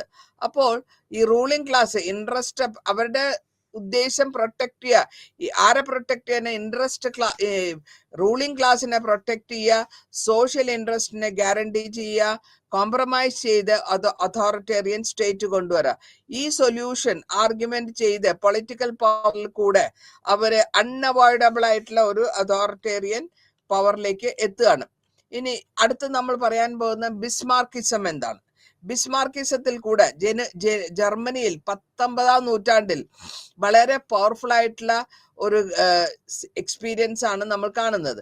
അതായത് ജർമ്മൻ എംപയർ 1871 സ്ഥാപിതമാകുകയും അതായത് പ്രഷ്യൻ വിക്ടറിയുടെ സെക്കൻഡ് ഫ്രഞ്ചിൽ കൂടെ അത് സ്ഥാപിതമായിട്ട് പോപ്പുലർ ആയിട്ടുള്ള സപ്പോർട്ട് കിട്ടി ഒരു ഗവൺമെന്റ് ഫോം ചെയ്യുന്ന ഡൊമസ്റ്റിക് പൊളിറ്റിക്കൽ സ്റ്റെബിലിറ്റി കൊണ്ടുവരുന്നു. ഇതിന്റെ റൂട്ട് കാരണം എന്താന്ന് വെച്ചാൽ ജർമ്മനി 1860 ജർമ്മൻ നേഷൻ സ്റ്റേറ്റില് വരുന്നതിന്റെ ഡിസ്കൈസ് ആയിട്ടുള്ള സക്സസ്ഫുൾ ആയിട്ടുള്ള പ്രഷ്യൻ മിലിറ്ററി ഹോമോജനിക് പ്രോബ്ലംസ് ആണ് സെൻട്രൽ യൂറോപ്പിൽ ഉണ്ടായിരുന്നത്. ഇവിടെ നമ്മൾ കാണുന്നത് ഓട്ടോ പോളിസി, വളരെ ഫ്രെയിംവർക്ക് പോളിസിയാണ് ഓട്ടോ വൺ ബിസ്മാർക്ക്. അതാണ് മിനിസ്റ്റർ പ്രസിഡന്റ് ഓഫ് പ്രഷ്യ 1863 വരികയും അത് പിന്നെ ഇമ്പീരിയൽ ചാൻസലർ ആയിട്ട് മാറുകയും യൂണിഫൈഡ് ആയിട്ടുള്ള ജർമ്മൻ സ്റ്റേറ്റ് വന്നു 1871. 1863 ബിസ്മാർക്ക് സമൻ ചെയ്തിട്ടുള്ള ഒരു ഈസ്റ്റ് പ്രഷ്യനെ ബിസീജ് ചെയ്ത പ്രഷ്യൻ മൊണാർക്കി സോൾവ് ചെയ്തെടുക്കുന്ന ഒരു പൊളിറ്റിക്കൽ കോൺസ്റ്റിറ്റ്യൂഷൻ ക്രൈസിസ് ആണ്. ആ ക്രൈസിസ് ലിബറൽ മെജോറിറ്റി പ്രഷ്യനും അതിന്റെ പ്രഷ്യൻ പാർലമെന്റിനെ ലാൻഡ് ടാഗ് എന്ന് പറയും. അതേമാതിരി ഗവൺമെന്റ് എക്സ്ട്രീംലി കണ്ടെയ്നിയസ് ആയിട്ടുള്ള ഇഷ്യൂസ്, ആർമി എക്സ്പാൻഷനെ പറ്റിയാണ് അവര് വിചാരിക്കുന്നത്. ആർമി എക്സ്പാൻഷൻ എന്ന് വരുമ്പോൾ അവർക്ക് അവിടെ വാർ മിനിസ്ട്രി അത് വോൺറോൺ സോട്ടാണ്. അപ്പൊ ഇല്ലെജിറ്റിമേറ്റ് ആയിട്ടുള്ള പാർലമെന്റ് ഇന്റർവെൻഷൻസിൽ ഗവൺമെന്റിന്റെ പ്രിറോഗേറ്റീവ്സ് ഉണ്ട്. ഈ കൺഫർമേഷൻ 1860 നടക്കുന്നതെങ്കിൽ കൂടിയും അപ്രൂവൽ വാർ മിനിസ്ട്രിക്ക് plans and expansion, army expansion ചെയ്യാനുള്ള പ്ലാൻസ് വെക്കുന്നു. ആ പ്ലാൻസിൽ കൂടി മിലിറ്ററൈസേഷൻ സൊസൈറ്റിക്ക് കൂടുതലാവണം എന്ന് തോന്നുന്നു. ഇതിനു വേണ്ടി വെപ്പൺസ് ഉണ്ടാക്കാനും പ്രഷ്യയുടെ ഡെസ്പോട്ടിസം അലോ ചെയ്യുന്നു. ഇവിടെ പ്രഷ്യൻ ഗവൺമെന്റ് ഇലക്ഷൻ കൊണ്ടുവരാണ് ഗവൺമെന്റ് സപ്പോർട്ടായ കൈസർ എന്ന് പറയുന്നത് പ്രഷ്യയുടെ രാജാവ്. ആ രാജാവ് റൂളർ അല്ലെങ്കിൽ കിങ് ഓഫ് റഷ്യ അബ്ഡിക്കേഷൻ ചെയ്യുന്നു. ആർക്ക് വേണ്ടിയിട്ട്? സ്വന്തം മകന് വേണ്ടിയിട്ട്. ലിബറൽ ലീനിങ്സോടുകൂടി ടു ലീഡ്. എന്നിട്ട് മാത്രമല്ല ഒരു കോൺസ്റ്റിറ്റ്യൂഷണൽ മൊണാർക്കി അവിടെ സെറ്റപ്പ് ചെയ്തെടുക്കുകയാണ്. ആ കോൺസ്റ്റിറ്റ്യൂഷൻ മൊണാർക്കിയിൽ കൂടെ ഡെസ്പോട്ടിസവും മിക്സപ്പ് ചെയ്ത സക്സസ്ഫുൾ ആയിട്ടുള്ള ബിസ്മാർക്കിന്റെ കരിസ്മാറ്റിക് ലീഡർഷിപ്പും ജർമ്മനിയിൽ കിട്ടുന്നു. ഇതിന്റെ കോമ്പൻസേഷൻ എന്ന ലെവലിൽ അവര് ഫോറിൻ പോളിസി ക്ലിയർ ചെയ്യാണ് ജർമ്മൻ യൂണിഫിക്കേഷൻ. അതായത് പ്രഷ്യൻ വിക്ടറി, ബാറ്റിൽ ഓഫ് സഡോമ അവിടെ നടക്കുമ്പോൾ ഇതിൽ ഫുൾഫിൽ ചെയ്തെടുക്കുന്നത് ലിബറൽ ഡ്രീമാണ്. നാഷണൽ ഇന്റഗ്രേഷൻ അത് ആരുടെ ലീഡർഷിപ്പിലാണ്? Leadership of ബിസ്മാർക്കിന്റെ ലീഡർഷിപ്പില്. അപ്പൊ ഇങ്ങനെ വന്ന ശേഷം ഈ ബഡ്ജറ്റ്ലെസ് റെജീമാണ് 1860 നമ്മൾ കാണുന്നത്. ഇതിൽ കൂടെ ഒരു വൈറ്റ് റവല്യൂഷണറി ലിബറൽ സർക്കിൾസിലാണ് ഇത് പോയിക്കൊണ്ടിരിക്കുന്നത്. ഈ കോൺസ്റ്റിറ്റ്യൂഷൻ 1871 ക്രിയേറ്റ് ചെയ്ത നാഷണൽ പാർലമെന്റ് റിച്ച്സ്റ്റാഗ് എന്ന് പറയും. ഇതിന് യൂണിവേഴ്സൽ മാൻഹുഡും അല്ലെങ്കിൽ ഇലക്ടഡ് പാർലമെന്റിന്റെ എഫക്റ്റീവ് ആയിട്ടുള്ള കൺട്രോളും കൊണ്ടുവരാനാണ് അവർ ഉദ്ദേശിച്ചു വരുന്നത്. അപ്പോ ഇവിടെ റിച്ച്സ്റ്റാഗില് ഇനീഷ്യേറ്റ് ലെജിസ്ലേഷൻ ചെയ്യാൻ പറ്റുമെങ്കിൽ കൂടെയും എംപററിന്റെ മിനിസ്റ്റേഴ്സ് ആണ് റെസ്പോൺസിബിൾ ആയിട്ട് വരുന്നത്. ഗവൺമെന്റൽ സിസ്റ്റം, അതായത് ബേസിക്കലി എക്സ്റ്റൻഷൻ ചെയ്യുന്ന പ്രഷ്യൻ സിസ്റ്റത്തില് പ്രിവിലേജ് കിട്ടുന്നത് പവർ ഓഫ് മിലിറ്ററി അരിസ്റ്റോക്രസി, അതേമാതിരി പോപ്പുലർ ഇന്റർവെൻഷനുള്ള കിട്ടുന്നു. ഇപ്പൊ ഇവിടെ നമ്മൾ കാണാൻ പറ്റുന്നത് എന്താ വെച്ചാല് സർവൈവൽ, അതായത് സ്ട്രാറ്റജി, മിലിറ്ററി സ്ട്രാറ്റജിയാണ്. മിലിറ്ററി സ്ട്രാറ്റജി എന്ന് പറയുമ്പോൾ സർവൈവൽ എങ്ങനെ മിലിറ്ററി ബേസ്ഡ് ഓൺ ബിസ്മാർക്കിയൻ ഫോർമുല 1866 അതിൽ കൂടെ ഈ അക്കോമഡേഷൻ, അതേമാതിരി മിഡിൽ ക്ലാസ് സൊസൈറ്റിക്ക് ജനറലി മോഡറേറ്റ് ആയിട്ടുള്ള കോൺസ്റ്റിറ്റ്യൂഷണൽ ഗവൺമെന്റ് കൊടുക്കുക, ടോളറന്റ് ആയിട്ടുള്ള മൊണാർക്കിക്കൽ ഗവൺമെന്റ് കൊടുക്കുക, പ്രിൻസിപ്പൽ റിപ്പോസിറ്ററി പവർ കൊടുക്കുക. ഇതൊക്കെ കൊണ്ടുവന്ന് വന്നിട്ട് ഈ സ്ട്രാറ്റജിയിൽ കൂടെ അവര് കൺസർവേറ്റീവ് ആയിട്ടുള്ള ലാൻഡ് ലോർഡ്സിനെ പൊളിറ്റിക്കൽ സോളിഡ് ആയിട്ടുള്ള പൊളിറ്റിക്കൽ ഫിഗേഴ്സ് ആയിട്ട് മാറ്റിയെടുക്കുന്നു. അപ്പോൾ അങ്ങനെ വന്ന ശേഷം ഒരു ക്രിയേറ്റ് ചെയ്തെടുത്ത ഒരു പാർലമെന്റ് ആണ് കൺസർവേറ്റീവ് എസ്റ്റാബ്ലിഷ്മെന്റ്. 1870-78 നടക്കുന്ന ലിബറൽ ഡോമിനൻസിലെ റിഷ്ടാഗ് മാറ്റിയിട്ട് ഒരു റീജനറേറ്റഡ് ആയിട്ടുള്ള കൺസർവേറ്റീവ് പാർട്ടീനെ ഉണ്ടാക്കുന്നു അഗ്രേറിയൻ കോമ്പിനേഷനോട് കൂടി. പിന്നെ നമ്മൾ കാണാൻ പറ്റുന്നത് ഈ സ്ട്രാറ്റജി പാർലമെന്ററി സപ്പോർട്ടോട് കൂടിയുള്ള വരുമ്പോൾ കോൺസ്റ്റിറ്റ്യൂഷണൽ ക്രൈസിസ് വരുന്നുണ്ട് 1860.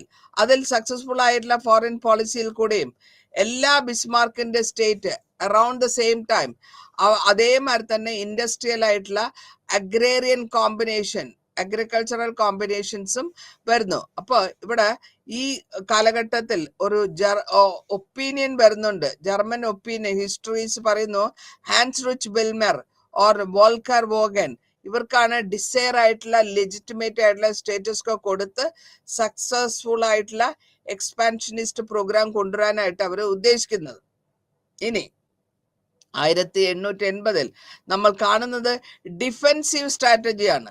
ടു പ്രൊട്ടക്ട് എന്തിനു വേണ്ടിയിട്ടാണ്? ട്രഡീഷണൽ സ്ട്രക്ചേഴ്സ്, അതായത് പവർ ഡേഞ്ചർ വരുന്ന മിഡിൽ ക്ലാസും വർക്കേഴ്സിന്റെ ഡേഞ്ചറെ പ്രൊട്ടക്ട് ചെയ്യാനായിട്ട് നാഷണൽ പ്രസ്റ്റീജ് എന്ന വിധത്തിൽ ഒരു ക്രിട്ടിക്സിന്, അതായത് യൂത്ത് ക്രിട്ടിക്സിന് സപ്പോർട്ടേഴ്സ് കൊണ്ടുവരുന്നു. ഈ സ്ട്രാറ്റജി വഴി ബിസ്മാർക്കിന്റെ റൂള് 1890 അവസാനിക്കുകയാണ്. ഇതോടുകൂടി ഈ വെൽറ്റ് പൊളിറ്റിക് കിങ് കൈസർ വില്യം രണ്ടാമൻ കണ്ടിന്യൂഷൻ ആയിട്ട് ഇൻസ്ട്രുമെന്റേഷൻ ആയിട്ട് വന്ന് ലെജിറ്റിമേറ്റ് ആയിട്ട് പൊളിറ്റിക്കൽ ഡോമിനേഷന്റെ ആർമിയുടെ ജർമ്മൻ മിലിറ്ററി അരിസ്റ്റോക്രസി പിടിച്ചെടുക്കുന്നു. ഇനി നമ്മൾ ഫിനോമിന, അതായത് ഈ കരിസ്മാറ്റിക് ലീഡർഷിപ്പ് ഉള്ള ഇമ്പോർട്ടന്റ് ആയ ബോണപ്പാർട്ടിസം കണ്ടിന്യൂ ചെയ്തു പോവുകയും ജർമ്മനിയില് ദ ഫെർവർ എന്ന് പറയും, ഹിറ്റ്ലറിന്റെ പേരിനെയാണ് ഒബീഡിയൻ, അതായത് complete obedience, surrender to the leader എന്നുള്ളതാണ് അവരുടെ മൂവ്മെന്റ്. ഇതിന്റെ ഈ റേസിസ്റ്റ് ഐഡിയോളജീസ് ആയ നാസി മൂവ്മെന്റ് ഡിറൈവ് ചെയ്തു വരുന്നത് ജർമ്മൻ ക്ലാസ് ആണ് ഈ കാലഘട്ടത്തിൽ.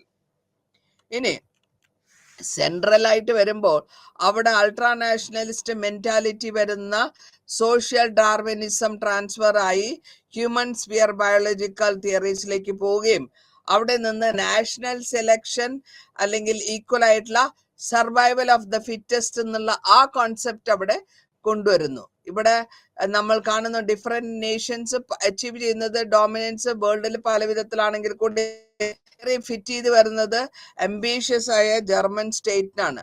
അപ്പൊ അവർ പല വിധത്തിലുള്ള അസോസിയേഷൻസ് ഉണ്ടാക്കുന്നു.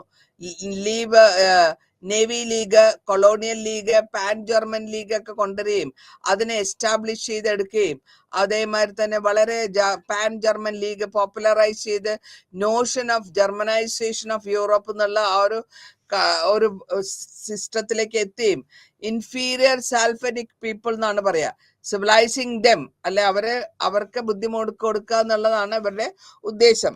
പിന്നെ സൂഡോ സയന്റിഫിക് തിയറീസിൽ കൂടെ ഇവര് അതായത് ജ്യൂസിനെ ഡോമിനന്റ് പൊസിഷനിലെ ബിസിനസ്സിലുള്ള ജ്യൂസിനെയും ജർമ്മനിയിലുള്ള ആർട്ടിസനെയും പ്രിറ്റി ട്രേഡേഴ്സിനെയും ഒക്കെ കൂട്ടിയെടുത്ത് ഒരു സെമിറ്റിക് ഐഡിയോളജി കൊണ്ടുവരികയും അതിൽ കൂടെ പാൻ ജർമ്മൻ ലീഗ് 1890 ഒരു ബോഡി ക്ലൈമാക്സ് ആയിട്ടുള്ള ഒരു സെറ്റപ്പ് നാഷണലിസം അവിടെ കൊണ്ടുവരുന്നു. ഇവിടെ നാസിസം ഡെവലപ്പായി വരുന്ന സമയത്ത് ബോണപാർട്ടിസം ലിങ്ക് ചെയ്തിരുന്ന ഹിസ്റ്റോറിയൻസ് മുഴുവനും അവരുടെ ജർമ്മൻ പൊളിറ്റിക്കാണ് സപ്പോർട്ട് കൊടുത്തു വരുന്നത്. ഈ കണ്ടിന്യൂറ്റി, അതായത് സിഗ്നിഫിക്കന്റ് ആയിട്ടുള്ള എലിമെന്റ്സ് എന്താന്ന് വെച്ചാൽ കണ്ടിന്യൂറ്റി ആയിട്ടുള്ള ബിസ്മാർക്ക് ആൻഡ് റിഷ് ജർമ്മൻ സ്റ്റേറ്റിനും തേർഡ് റിച്ചിനും ഇങ്ങനെ നാസി കാരി ഔട്ട് ചെയ്യുന്ന അതോറിറ്റേറിയൻ ഏർലിയർ വെറൈറ്റീനെ നമ്മൾ ഡിസ്റ്റിങ്ക്റ്റ് ആയിട്ടുള്ള ആദ്യകാലത്തിൽ, അതായത് 20ാം നൂറ്റാണ്ടിലെ ആദ്യ കാലഘട്ടങ്ങളിൽ കാണുന്നതോടുകൂടി ഈ ചാപ്റ്റർ ഇവിടെ അവസാനിക്കുകയാണ്. അടുത്ത ചാപ്റ്ററിലേക്ക് പോകുമ്പോൾ അടുത്ത സെക്കൻഡ് സിസ്റ്റത്തിൽ വരുന്നത് മുഴുവനും ഇൻഡസ്ട്രിയലൈസേഷൻ ആണ്. 1750 മുതൽ 1850 വരെയുള്ള ഇൻഡസ്ട്രിയലൈസേഷൻ കാലഘട്ടമാണ് നമ്മൾ കാണുന്നത്. ഇവിടെ ക്യാരക്ടറിസ്റ്റിക്സ് മോഡേൺ ഇൻഡസ്ട്രിയൽ എന്താണ്? ബ്രിട്ടനിലാണ് ഇൻഡസ്ട്രിയലൈസേഷൻ ആദ്യമായിട്ട് ഉണ്ടാകുന്നത്. അതിനുശേഷം ബാക്കിയുള്ള യൂറോപ്യൻ കൺട്രിയിലേക്ക് ഈ ഇൻഡസ്ട്രിയലൈസേഷൻ പടർന്നു പിടിക്കുകയാണ്. 1750 മുതൽ 1850 വരെ 100 വർഷം ഒരു ഫസ്റ്റ് പീരീഡ് ഓഫ് ഇൻഡസ്ട്രിയലൈസേഷൻ എന്ന് പറയാം. ഈ കൺസ്യൂമർ ഗുഡ്സിനെയൊക്കെ മാറ്റിയെടുത്ത് ഈ ക്യാപിറ്റലിസം, അതായത് ഇൻഡസ്ട്രിയൽ ക്യാപിറ്റലിസം ആണ് ഉദ്ദേശിക്കുന്നത്, ആ മോഡേൺ പീരീഡിൽ തുടങ്ങുന്നു. വാസ്റ്റ് ആയിട്ടുള്ള കാരണങ്ങൾ ഈ കാലഘട്ടങ്ങളിൽ വളരെ പുതിയതായിട്ടുള്ള പലവിധ അഡ്വഞ്ചേഴ്സും പലവിധ മെഷീനറീസും ഫാക്ടറീസും അഗ്രികൾച്ചറൽ ബേസിൽ നിന്ന് മാറി ഇൻഡസ്ട്രിയലൈസിക്ക് വരുന്ന ഒരു കാലഘട്ടം മുഴുവനും, യൂറോപ്പ് മുഴുവൻ അങ്ങനെയായിരുന്നു. ആദ്യം ഇംഗ്ലണ്ടിൽ തുടങ്ങിയാലും കൂടെയും അടുത്തതായിട്ട് വരുന്നത് ഇമ്മീഡിയറ്റ് ആയിട്ട് ഇൻഡസ്ട്രിയലൈസേഷൻ സ്പ്രെഡ് ആവുന്നത് ഫ്രാൻസിലാണ്. അപ്പൊ 19ാം നൂറ്റാണ്ടും 20ാം നൂറ്റാണ്ടിന്റെയും തുടക്ക കാലഘട്ടങ്ങളിലാണ് ഈ ഇൻഡസ്ട്രിയലൈസേഷൻ യൂറോപ്പിൽ പടർന്നു പിടിക്കുന്നത്. ഈ ഇൻഡസ്ട്രിയലൈസേഷന്റെ മോഡേൺ ഇൻഡസ്ട്രിയലൈസേഷന്റെ ക്യാരക്ടറിസ്റ്റിക്സ് എന്താ നോക്കുകയാണെങ്കിൽ, ഇതില് ലാർജ് സ്കെയിൽ പ്രൊഡക്ഷൻ ആണ്. അതായത് വർക്ക്ഷോപ്പില് പ്രൊഡക്ഷൻ ചെയ്യുക. ആ മാനുഫാക്ചറിങ് ഗുഡ്സ് കൺസംഷന് വേണ്ടിയിട്ട് രാജാക്കന്മാരുടെയും അരിസ്റ്റോക്രാറ്റിലെയും ഈവൻ എക്സ്പോർട്ടിന് വേണ്ടി അത് ഉണ്ടാക്കാനുള്ള ഒരു കാലഘട്ടമാണ്. ഈ മോഡേൺ ഇൻഡസ്ട്രിയലൈസേഷനിൽ കൂടെ അവരെ പ്രൊഡക്ഷൻ ഇൻക്രീസ് ചെയ്യുന്നു, തറവായിട്ട് പ്രൊഡക്ഷൻ ഇൻക്രീസ് ചെയ്യുന്നു, ടെക്നോളജി യൂസ് ചെയ്യുന്നുണ്ട്. ടെക്നോളജി യൂസ് ചെയ്തെടുക്കുമ്പോൾ അന്നത്തെ ഹ്യൂമൻ ലേബറില് മെഷീനറീസിലും വേരിയസ് ആയിട്ടുള്ള കണ്ടുപിടുത്തങ്ങൾ, അതായത് റീപ്ലേസ്മെന്റ് ചെയ്യുക, ആനിമൽ പവറിനെ മാറ്റി കുതിര കാളേനെയൊക്കെ മാറ്റി പുതിയതായിട്ടുള്ള മെഷീനറീസ് ഇൻവോൾവ് ചെയ്യുക. ഈ മെഷീനറീസിലുള്ള വർക്ക് എനർജി എങ്ങനെയാ വെച്ചാൽ വെള്ളത്തിന്റെ എനർജി, പവർ, സ്റ്റീം എഞ്ചിൻ അല്ലെ, പിന്നെ ലേറ്റർ ആയിട്ടാണ് ഇലക്ട്രിക്കൽ എനർജി യൂസ് ചെയ്യുന്നത്. അപ്പോ നമ്മൾക്ക് ഈ കാലഘട്ടത്തിൽ കാണപ്പെടുന്നത് സയന്റിഫിക് ആയിട്ടുള്ള ഗ്രോത്തും അതിനെ ബേസ് ചെയ്തിട്ടുള്ള പ്രൊഡക്ഷനും അതിനുശേഷം മാർക്കറ്റ് ഓറിയന്റഡ് ആയിട്ടുള്ള പ്രൊഡക്ഷൻസ് ആണ് നമ്മൾ കൂടുതലായിട്ട് ഇവിടെ കാണുന്നത്. അപ്പോ ഈ മോഡേൺ ഫാക്ടറിയിൽ എംപ്ലോയ് ചെയ്യുമ്പോൾ ആൾക്കാർക്ക് ഇൻഡസ്ട്രിയൽ ആയിട്ടുള്ള അവർക്ക് ഗ്രോത്തിനെ പറ്റിയും എല്ലാം അവർക്ക് ട്രെയിനിങ്ങും കൊടുക്കുന്നുണ്ട്. അപ്പൊ ഈ പുതിയതായ സോഷ്യൽ ഗ്രൂപ്പിന് നമ്മൾ പറയും ബൂർഷ്വായ്സ് അല്ലെങ്കിൽ പ്രൊലറ്ററേറ്റ്, മിഡിൽ ക്ലാസ്, പ്രൊഫഷണൽസ് എന്നുള്ള ഒരു ഗ്രൂപ്പിന് പുതിയതായിട്ട് വരികയാണ്. അപ്പൊ 16ാം നൂറ്റാണ്ടിൽ യൂറോപ്പിൽ ഉണ്ടായിരുന്ന എക്കണോമിക് ഗ്രോത്തും അതേമാതിരി തന്നെ മോഡേൺ ഗ്രോത്തും വരികയും ഇതിൽ ഇന്റേണൽ മാർക്കറ്റ് യൂറോപ്യൻ കൺട്രീസിൽ യൂണിഫിക്കേഷൻ ചെയ്യുന്നു. ഇവിടെ ഫോറിൻ ഗുഡ്സിനെ റേസ് ചെയ്ത് ടാരിഫ് ബ്രേക്ക് ചെയ്ത് കൊണ്ടുവരികയും ചെയ്യുന്നു. ബ്രിട്ടൻ ആണ് ഇതിനെ ഫസ്റ്റ് ആയിട്ട് പ്രിന്റ് ചെയ്ത് പെയിന്റ് ചെയ്ത് സ്റ്റെയിൻ ചെയ്ത് ഡൈ ഉണ്ടാക്കുന്നത്. അത് ബാൻ ചെയ്തു 1722. ഫ്രാൻസിൽ ഇങ്ങനത്തെ സാധനങ്ങൾ ഇമ്പോർട്ട് ചെയ്യുന്നതും നിർത്തി 1686. അതേസമയം സ്പെയിനിലും പ്രഷ്യയിലും പ്രൊമൾഗമേറ്റഡ് ആയിട്ടുള്ള ഇന്ത്യൻ ഇമ്പോർട്ടിനെ സ്റ്റോപ്പ് ചെയ്തു. അപ്പൊ നമ്മൾ എന്താ ഉദ്ദേശിക്കുന്നത് വെച്ചാൽ ആക്റ്റീവായിട്ടുള്ള ഇന്നോവേഷൻസ് അതായത് ടെക്നോളജിയിലും അതിനെ റീഡിഫൈൻ ചെയ്തിട്ടുള്ള ഇൻഡസ്ട്രിയൽ പ്രൊഡക്ഷൻ വഴിയാണ് ഈ ഇൻഡസ്ട്രിയലൈസ് റെവല്യൂഷൻസ് നടന്നു വരുന്നത്. യൂറോപ്പില് പല വിധത്തിലുള്ള കടൽ യാത്രകൾ, വോയേജസ് ഓഫ് ഡിസ്കവറി എന്ന് പറയും. ആ കടൽ യാത്രകൾ മൊഴി വരുമ്പോൾ അവര് ഒരുപാട് ധനങ്ങൾ പല വിധത്തിലുള്ള ട്രേഡ് മുഖാന്തരവും പ്ലണ്ടർ മുഖാന്തരവും കൊണ്ടുവരുന്നുണ്ട്. മാത്രമല്ല ഈ സ്ലേവ് ട്രേഡ് നടക്കുന്നുണ്ട് ഈ കാലഘട്ടത്തിൽ. ഈ സ്ലേവ് ട്രേഡ് വരുമ്പോ അവിടെ എന്താ പറ്റുക, ആഫ്രിക്കയിൽ നിന്നൊക്കെ പൂച്ചകളെ പട്ടികളെ കൊണ്ടുവരുന്ന മാതിരി കെട്ടി ഷിപ്പിലോടാണ് സ്ലേവ് ട്രേഡ് നടത്തുന്നത്. അപ്പൊ ഈ ചീപ്പ് ലേബർ വന്നുമ്പോൾ പ്ലാന്റേഷൻസിൽ, അതായത് പല വിധത്തിലുള്ള പ്ലാന്റേഷൻ വേൾഡിലുള്ള പല പ്ലാന്റേഷൻസിലും ആഫ്രിക്കൻസ് ആണ് ചീപ്പായിട്ടുള്ള ലേബറായിട്ട് വർക്ക് ചെയ്യുന്നത്. മാത്രമല്ല മോഡേൺ സയൻസിന്റെ ഇമ്പോർട്ടന്റ് ഫാക്ടറാണ് ഈ മോഡേണൈസേഷൻ എന്ന് പറയുന്നതും യൂറോപ്പിൽ നടന്നതെന്നും എന്ന് നമുക്ക് മനസ്സിലാക്കണം. ഇനി ഇൻഡസ്ട്രിയലൈസേഷൻ ബ്രിട്ടനിൽ വന്നത് എന്തുകൊണ്ട്? അപ്പൊ ബ്രിട്ടീഷിൽ 19ാം നൂറ്റാണ്ടിൽ ഫസ്റ്റ് ഇൻഡസ്ട്രിയൽ നേഷനാണ്. ബാലൻസ് ചെയ്യുന്നത് പ്രൊഡക്ഷനും പോപ്പുലേഷനുമാണ്. അപ്പോ 19ാം സെഞ്ചുറിയിൽ കൂടുതലായിട്ടുള്ള പ്രൊഡക്ഷൻ പോപ്പുലേഷൻ ഇൻക്രീസ് ചെയ്യുന്നപ്പോൾ പെർ ക്യാപിറ്റയും ഇൻക്രീസ് ആയി. അപ്പോ ഈ 50 കൊല്ലത്തെ ബ്രിട്ടൻ ഫോർ ഫ്രണ്ടിൽ ഉണ്ടായിരുന്ന ഇൻഡസ്ട്രിയൽ വേൾഡിലാണ്.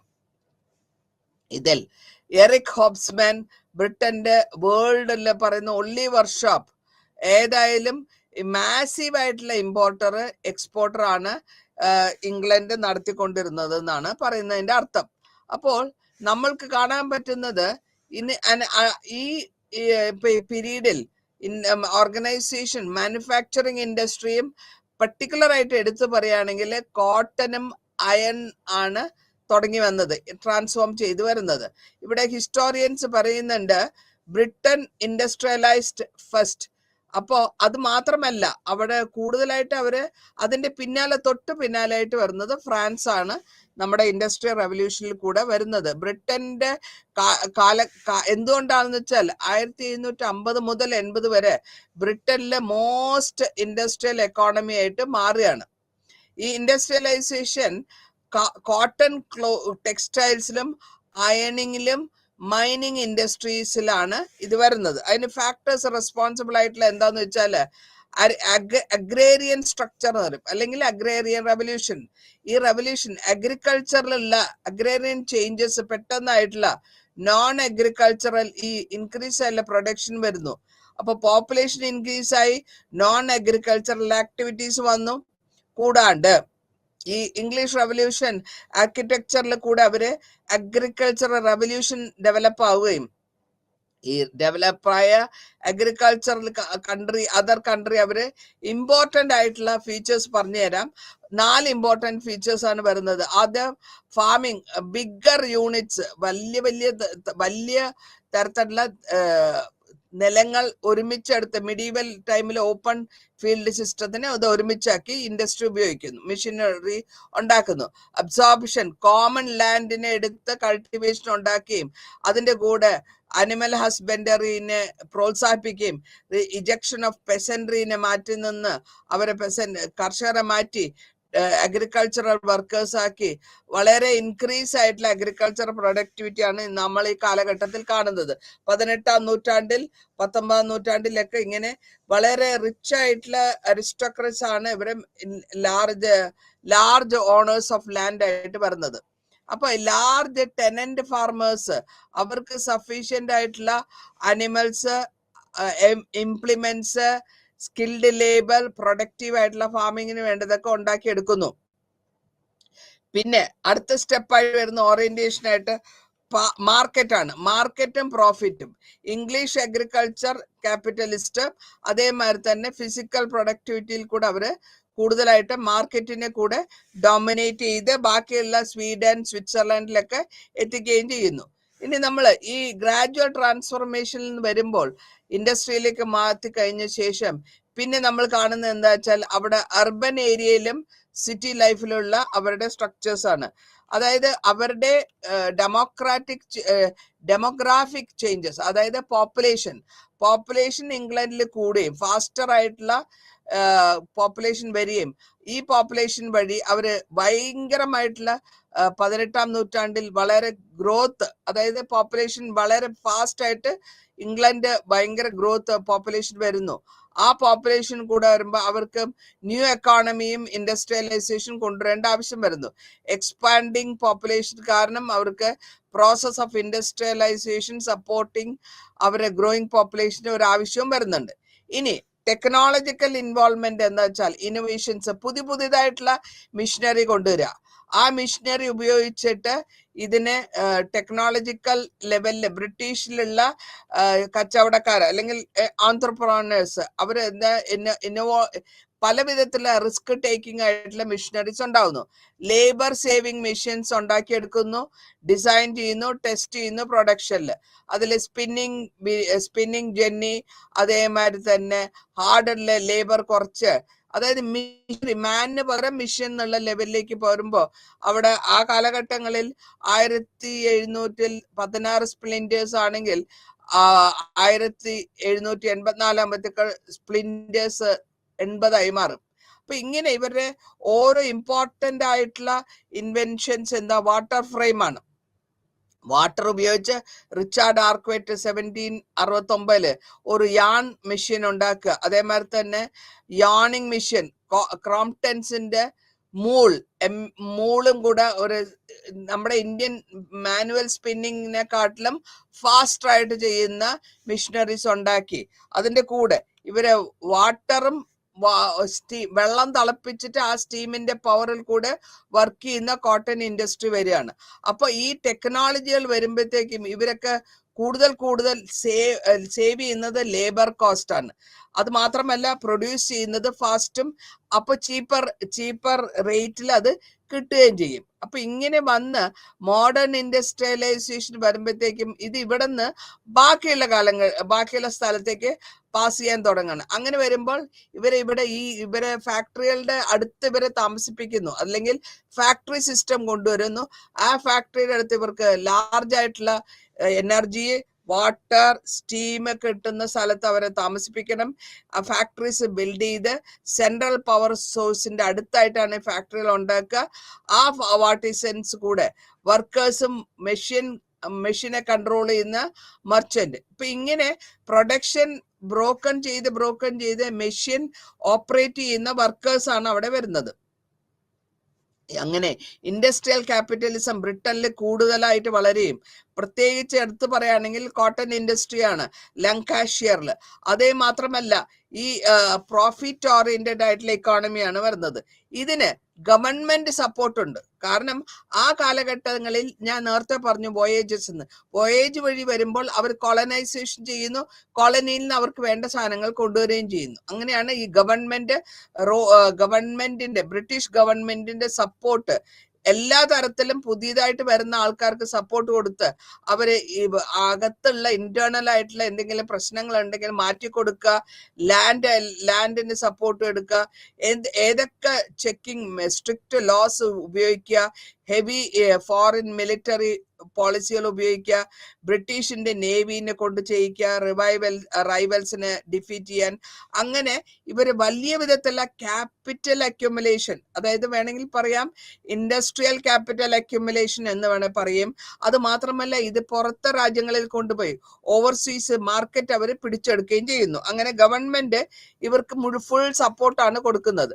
അപ്പൊ ഈ 19ാം നൂറ്റാണ്ടിന്റെ മിഡിലായപ്പോഴത്തേക്കും ഈ ബൗണ്ടറീസ് ഒക്കെ ലിമിറ്റഡ് ആവും. ഇതിൽ കൂടെ മെജോറിറ്റി ആയിട്ടുള്ള ഇൻഡസ്ട്രിയൽ വർക്കേഴ്സ് യൂസ് ചെയ്തിരുന്ന ഇന്റൻസീവ് ആയിട്ടുള്ള ഇൻഡസ്ട്രിയലൈസേഷൻ വളരുന്നു. അത് കൂടാതെ റാപ്പിഡ് ആയിട്ട് അവർ റെയിൽവേസ് ഉണ്ടാക്കുന്നു. 1830 തുടങ്ങി ഈ പ്രൊഡക്ഷനിൽ iron, steel and coal productions ആണ് ഉപയോഗിക്കുന്നത്. ഇൻഡസ്ട്രിയലൈസേഷന് വേണ്ട പ്രൈമറി അയൺ ആൻഡ് സ്റ്റീലും അയൺ ഇൻഡസ്ട്രിയിലേക്ക് മാറുന്നു. ഈ അയൺ ഇൻഡസ്ട്രിയിൽ ന്യൂ ടെക്നോളജി വന്ന ശേഷം നമുക്ക് കാണാൻ പറ്റുന്നത് എന്താ വെച്ചാൽ മാസീവ് ഡിമാൻഡാണ്. അതായത് അയണിനും സ്റ്റീലിനും ക്യാപിറ്റൽ ഗുഡ്സിനും ക്യാപിറ്റൽ ഇൻവെസ്റ്റ്മെന്റ്സും. അപ്പോൾ ബ്രിട്ടീഷ് എക്സ്പോർട്ട് ചെയ്യുന്നു 1840 മുതൽ 60 വരെ, പർട്ടിക്കുലർലി ക്യാപിറ്റൽ ഗുഡ് ഇൻഡസ്ട്രി. അപ്പോൾ ഇതിന് മാത്രമല്ല അവര് ബ്രിട്ടീഷ് എക്കോണമിക്കലി അച്ചീവ് ചെയ്യുന്ന ഫുൾ ഇൻഡസ്ട്രിയലൈസേഷനും അത് 2-3 പൈനറിങ് ഇൻഡസ്ട്രീസ് കോട്ടൺ കോളിൽ കൂടെ അവർ മാക്സിമം എക്സ്പ്ലോയിറ്റ് ചെയ്ത് എടുക്കുകയാണ് ചെയ്യുന്നത്. ഇനി ബാക്കിയുള്ള കൺട്രികളിൽ, അതായത് യൂറോപ്യൻ കൺട്രികളിൽ എങ്ങനെയാണ് ഇത് സ്പ്രെഡ് ആവുന്നത്? ഈ സ്പ്രെഡായി എടുക്കുന്ന ടേക്ക് ഓഫില് ഇത് ക്യാരക്ടറൈസേഷൻ വരുന്നത് എവിടെ നിന്ന് വെച്ചാൽ വർക്ക് ഫോഴ്സ് അഗ്രികൾച്ചറിൽ കർഷകരിൽ നിന്ന് അവർ ഇൻഡസ്ട്രിയിലേക്ക് മാറുന്നു. വർക്ക് ഫോഴ്സ് ഹൈ ലെവൽ സേവിങ്സും ഇൻവെസ്റ്റ്മെന്റും കിട്ടുന്നു. അപ്പൊ റാപ്പിഡ് ഇൻക്രീസ് അർബനൈസേഷൻ വരുന്നു. ഇങ്ങനെ കാലക്രമേണ പലരും ഇതിലേക്ക് വരികയും അങ്ങനെ അലക്സാണ്ടർ ഗ്രീഷം ഒരു economic backwardness in historical perspective എന്ന ബുക്കിൽ വളരെ എടുത്ത് പറഞ്ഞിട്ടുണ്ട്. ഇതിന്റെ കൂടെ ഇൻഡസ്ട്രിയലൈസേഷനിലെ ബാക്ക്വേർഡ് എക്കോണമീസിൽ വരുമ്പോൾ അക്കമ്പനി ചെയ്തു വരുന്നത് ഗവൺമെന്റിന്റെ സപ്പോർട്ടാണെന്ന് ഞാൻ നേരത്തെ പറഞ്ഞു. ഇതേമാതിരി തന്നെ ഇനി അടുത്ത ഇൻഡസ്ട്രിയലൈസേഷൻ സ്പ്രെഡ് ആവുന്നത് യൂറോപ്പിന്റെ അല്ലെങ്കിൽ ബ്രിട്ടന്റെ അടുത്തായ ഫ്രാൻസ് ആണ്. ഫ്രാൻസ് ജർമ്മനിയിലാണ് ഈ സ്പ്രെഡിങ് വരുന്നത്, അതായത് ഇൻഡസ്ട്രിയലൈസേഷൻ സ്പ്രെഡിങ് വരുന്നത്. ഇവിടെ മൂന്ന് വിധത്തിൽ അവര് സ്പ്രെഡ് ആവുന്നുണ്ട്. മാത്രമല്ല ഈ സ്ലോ സ്പേസിൽ നിന്ന് അവര് ഫാസ്റ്റ് ആയിട്ട് വരാൻ വരുന്നു. അപ്പൊ ഇവിടെ ഫ്രാൻസിലെ ഇൻഡസ്ട്രിയലൈസേഷൻ ബ്രിട്ടീഷിനൊപ്പം തുടങ്ങിയെങ്കിൽ കൂടെയും അവർ കുറച്ചുകൂടെ സ്ലോ ആണ് വേണമെങ്കിൽ പറയാം. അതായത് കർഷകരാണ് മോറായിട്ട് അത് അഫക്ട് ചെയ്തത്. കൂടാതെ ഫ്രഞ്ച് റവല്യൂഷന്റെ കാരണം കൂടി ഉണ്ടായിരുന്നു. അപ്പൊ ആ കാലഘട്ടങ്ങളിൽ അഗ്രികൾച്ചറിലെ ഇക്കോണമി മാറുകയും പെസൻട്രി വരികയും പിന്നെ അവര് ഇൻഡസ്ട്രിയലൈസേഷനിലേക്ക് മാറി വരികയാണ് ചെയ്യുന്നത്. ഇനി നമ്മൾ കാണാൻ പറ്റുന്ന എന്താ വെച്ചാൽ ഇവിടെ ഫ്രഞ്ച് ഇൻഡസ്ട്രിയൽ എന്റർപ്രനേഴ്സിന് ഒരു ഹാൻഡിക്കാപ്പ് ഉണ്ട്. അതായത് ഈ ക്വാളിറ്റി പ്രൊഡക്ഷൻ, അതേമാതിരി മാസ് പ്രൊഡക്ഷൻ ബ്രിട്ടീഷ് മാനുഫാക്ചറുടെ ഒപ്പത്തിനൊപ്പം എത്തുന്നില്ല. അപ്പൊ ഇവര് യൂറോപ്യൻ വേൾഡിലും ഫ്രഞ്ച് എന്റർപ്രനേഴ്സിനും ആ സ്കില്ലും ക്രാഫ്റ്റ്സ്മാൻഷിപ്പും ആണ് കൂടുതൽ മെഷീൻ ടെക്നോളജിനെക്കാട്ടിലും ഉപയോഗിച്ചുകൊണ്ടിരുന്നത്. ഇങ്ങനെ റാദറായിട്ടുള്ള റിഫൈൻഡ് ടേസ്റ്റും ഉണ്ട്, അവരുടെ കുറച്ചുകൂടെ ടേസ്റ്റ് വ്യത്യാസമുണ്ട്. പിന്നെ ഈ സ്ലോ പേസിന്റെ ഫ്രഞ്ച് ഇൻഡസ്ട്രിയലൈസേഷൻ വരുന്നത് കോളും അയൺ ഡെപ്പോസിറ്റ് കുറവായിരുന്നു. പിന്നത്തെ പ്രോബ്ലം എന്താ വെച്ചാല് ബാങ്കിങ് സിസ്റ്റം അത്രയും പോരാ, അതേമാതിരി ഓർഗനൈസേഷണൽ ക്രെഡിറ്റ് സിസ്റ്റം പോരാ. അപ്പോ ഈ ചീപ്പ് ലേബറും മാർക്കറ്റും വരുമ്പോഴത്തേക്കും ഇവർക്ക് ഇത്തിരി സ്ലോ ആയിട്ട് പോകും. അത് മാത്രമല്ല ഇതിന്റെ കൂടെ ഡെമോഗ്രാഫിക് ഗ്രോത്ത്, അതായത് മനുഷ്യന്റെ ഉത്ഭവങ്ങൾ അല്ലെങ്കിൽ മനുഷ്യൻ കൂടുതൽ പോപ്പുലേഷൻ കൂടുതലാവുക, ഹൈ കോസ്റ്റ് ട്രാൻസ്പോർട്ട് കൂടുതലാവുക, ഇതൊക്കെ ഇങ്ങനത്തെ കാലങ്ങളൊക്കെ ഉണ്ട്. അപ്പൊ ഇതിനെയൊക്കെ കോമ്പൻസേറ്റ് ചെയ്യാൻ ഫ്രഞ്ച് ഗവൺമെന്റ് ട്രൈ ചെയ്യുന്നു. അതിനുശേഷം അവര് ഫ്ലൈയിങ് ഷട്ടിൽ എന്നുള്ള ഈ ഇൻഡസ്ട്രീസിൽ ഉണ്ടാക്കുകയും വീവിങ്ങിൽ ഇൻട്രൊഡ്യൂസ് ചെയ്തു. സ്റ്റീം എഞ്ചിൻ വന്നു, ഇൻട്രൊഡ്യൂസ് പല വിധത്തിലുള്ള ഹോട്ടൽ മിൽസ്, ഇതെല്ലാം വന്നിട്ട് അവസാന കാലഘട്ടങ്ങളിൽ നമ്മൾ കാണാൻ പറ്റുന്നത് ബ്രിട്ടീഷിന്റെ കോട്ടൺ സ്പിന്നിങ് മില്ലും ഹാൻഡ് വീവിംഗ് മില്ലും ഒക്കെ ഇൻക്രീസ് ആയിട്ട് വരുന്നു. 1815 നെപ്പോളിയനിക് വാഴ്സിന് ശേഷം ഇൻഡസ്ട്രിയലൈസേഷൻ ഭയങ്കര ഫാസ്റ്റ് ആയിട്ട് പോവുകയും അവര് റെസ്റ്റോറേഷൻ ഫ്രാൻസിലെടുത്ത് അവര് അതിനെ പുഷ്ടിപ്പെടുത്തുകയും ചെയ്യുന്നു. കോട്ടൺ ഇൻഡസ്ട്രി അഡ്വാൻസ് ചെയ്തു, അതേമാതിരി ലക്ഷറി പ്രോഡക്ട്സ് ഉണ്ടാക്കി, അതേമാതിരി തന്നെ ബ്രിട്ടീഷിന്റെ വേണ്ട മോഡേൺ ഇൻഡസ്ട്രിയൽ ടെക്നോളജി ഒക്കെ എടുത്ത് പ്രാക്ടീസ് ചെയ്യുകയും കോട്ടൺ ഇൻഡസ്ട്രി ഒപ്പത്തിനൊപ്പം വരുന്നു. റോ കോട്ടൺ റോസ് ചെയ്യുന്നു. ഇവിടെ ഫ്രാൻസിന്റെ ഡിസൈസീവ് മൂവ്മെന്റ് എന്താ വെച്ചാൽ ക്യാപിറ്റൽ ഇന്റൻസീവ് പ്രൊഡക്ഷനിലേക്ക് പോകും. അതിനുശേഷം അവര് അലാസ്കയിലും സൊഫിസ്റ്റിക്കേഷൻ ആയിട്ടുള്ള കോൾ പ്രൊഡക്ഷൻ തുടങ്ങുന്നു. ഇപ്പൊ ഇങ്ങനെ ഈ അർബനൈസേഷനും കൂട്ടിക്കൊണ്ടുവന്നു. ഇതിൽ കൂടെ അവരെ ഒരു വിധത്തിൽ പിടിച്ചു നിർത്താൻ കോണ്ടിനെന്റൽ കൺട്രിയിലെ ഫ്രാൻസ് ഒപ്പത്തിനൊപ്പം എത്തി. പിന്നെ കാണുന്നത് നമ്മൾ ജർമ്മനിയാണ്.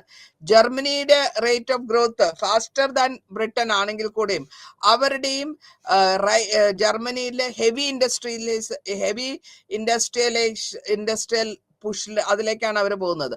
അവരുണ്ടാക്കിയത് ജർമ്മൻ ജങ്കാസ് എന്ന് പറഞ്ഞിട്ട് 19ാം നൂറ്റാണ്ടിൽ കൊണ്ടുവരുന്നു. അവര് ഈ 19ാം നൂറ്റാണ്ടിൽ ജർമ്മനിയിലെ എക്കണോമിക്കലി ബാക്ക്വേർഡ് ആയിരുന്ന അഡ്വാൻസ്ഡ് ആണെങ്കിൽ കൂടെയും 1815 വളരെ ഡിസ്റ്റിങ്ക്റ്റ് ആയ പൊളിറ്റിക്കൽ സ്റ്റേറ്റ്സിൽ കൂടെ separate laws, administration, currency, weight and measures, custom barriers ഉണ്ടാക്കി, ലേബർ മൊബിലിറ്റി ഉണ്ടാക്കി, എഡ്യൂക്കേഷണൽ സിസ്റ്റത്തിനും ഇന്റലക്ച്വൽ സ്ട്രക്ചേഴ്സിനും അല്ലെങ്കിൽ റിസോഴ്സിനൊക്കെ അവർ ക്രെഡിറ്റ് കൊടുത്തു.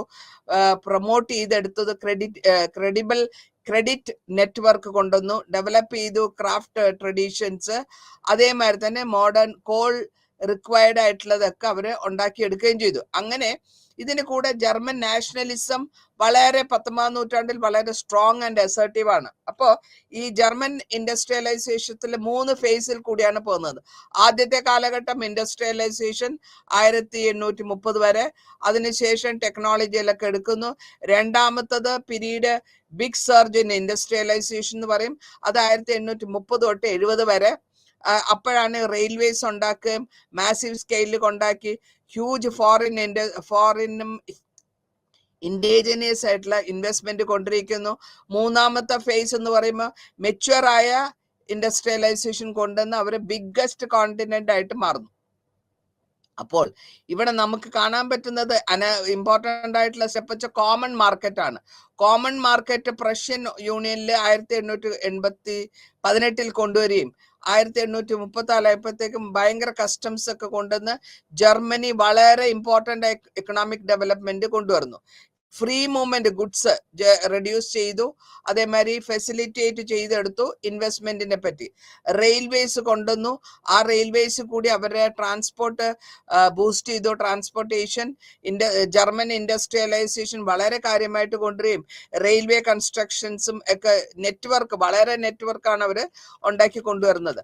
അപ്പോൾ ഫോറിൻ കമ്പനീസിന്റെ ഇൻവെസ്റ്റ്മെന്റ്, ഫോറിൻ അല്ലെങ്കിൽ ഫോറിൻ ഗവൺമെന്റിന്റെ ഇൻവെസ്റ്റ്മെന്റ്, അതായത് ഫോറിൻ കൺട്രികളിൽ പല വിധത്തിലുള്ള ഫോറിൻ കൺട്രികളുടെ ഇൻവെസ്റ്റ് ജർമ്മനിയിലേക്ക് കൊണ്ടുവരികയാണ് ചെയ്തത്. കസ്റ്റംസ് യൂണിയൻ ജർമ്മൻ സ്റ്റേറ്റ്സിൽ കൊണ്ടുവരുന്നു. എസ്റ്റാബ്ലിഷ്മെന്റ് ചെയ്ത സിംഗിൾ ഫ്രീ ട്രേഡ് സോൺ, അത് ജർമ്മനിനെ മേജർ ഫാക്ടറാണ് അവരുടെ ഇക്കണോമിക് ഡെവലപ്മെന്റിന്.